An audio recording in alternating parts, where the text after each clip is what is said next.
Jest z nami Terry Martin, który jutro walczy na KSW 21 z Mattem Horwichem. Terry, it's a big pleasure for me. I saw a lot of your fights. You're a great fighter. First of all, I would like to make it clear, when exactly did you receive an offer from KSW? It was real quick. Probably within maybe like less than a week ago. You know, I took this fight maybe on a 3-4 day short notice, very short notice fight. So I'm excited. I'm ready. I'm in shape. I'm a pro boxer, so I've been training already. So I've been doing a lot of that, you know. So that's about it. I'm ready. Matt is a well-known fighter, so he's not nobody. You probably saw his fight somewhere.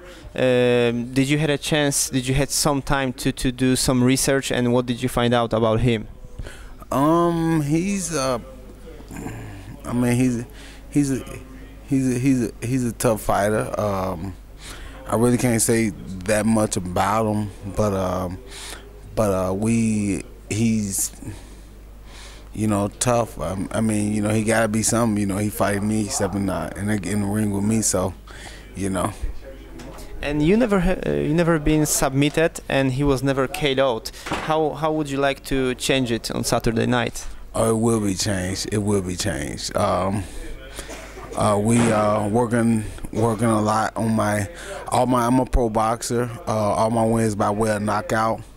I got a former world champ I brought down with me.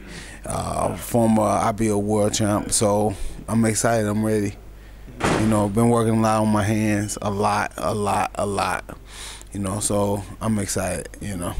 And you missed fighting in 2012. What happened during this time, and why did you decide to do it now?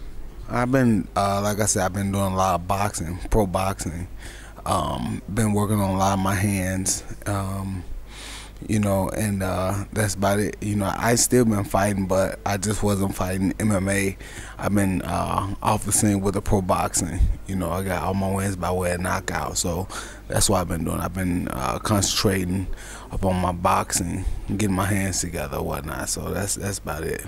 And speaking the truth, your life never been easy since the beginning, the childhood. Could you tell us a little bit more your story? Because I know it was difficult. It was you were involved in some gang story, but some accident happened, and then it's like a little bit like an American dream, because of you had some dream, you followed it, and the hard work and dedication, you changed it. Could you say a little bit more? Yeah.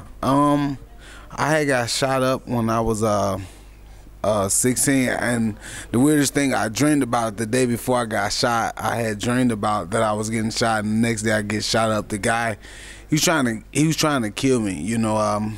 Hitting them bullets come past your head, pew, pew, you know. But I was in the hospital for the whole summer.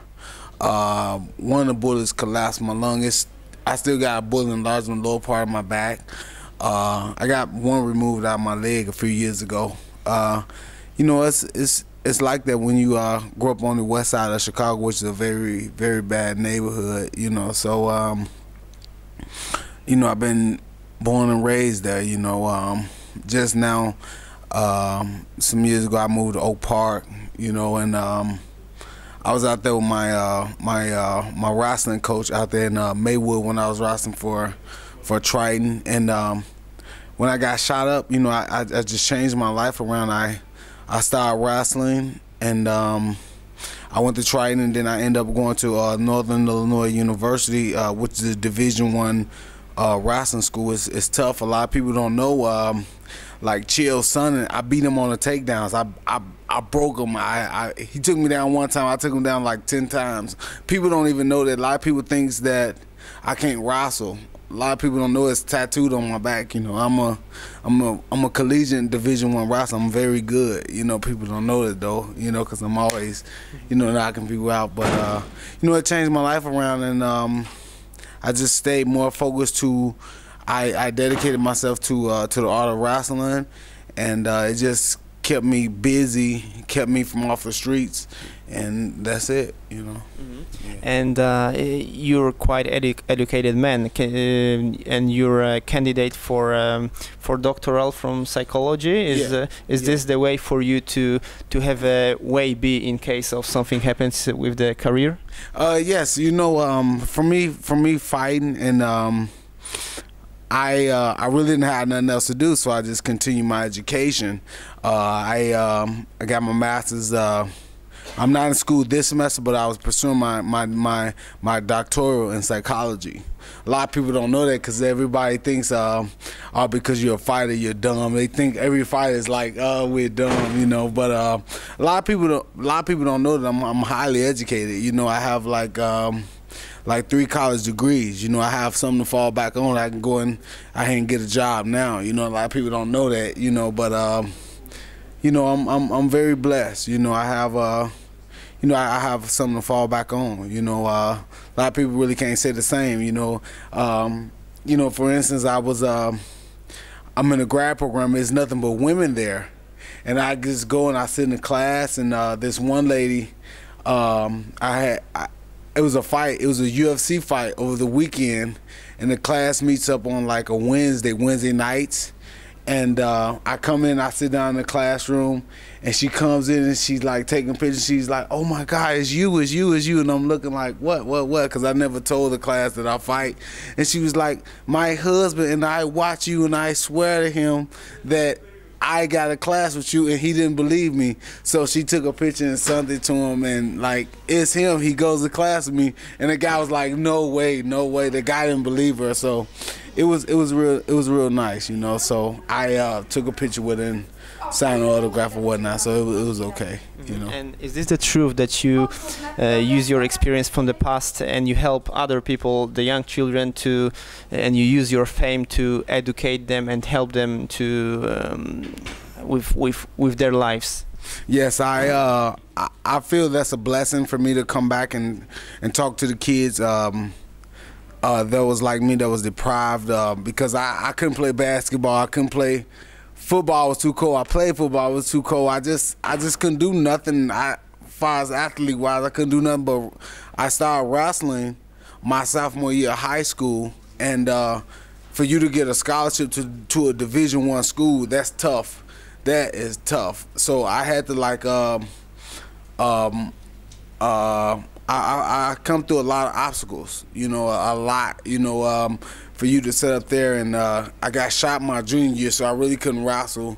So I had to come back and beat all of the #1 guys in state, you know, and then you coming from a public league school, so you already got a strike against you already, you know.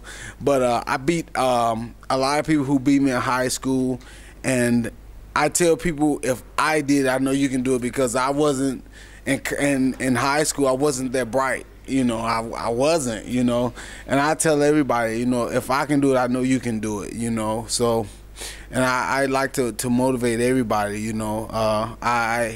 I give back. I talk to the little kids and whatnot, you know. So that's it's a blessing for me to help the kids out, you know, when possible, you know.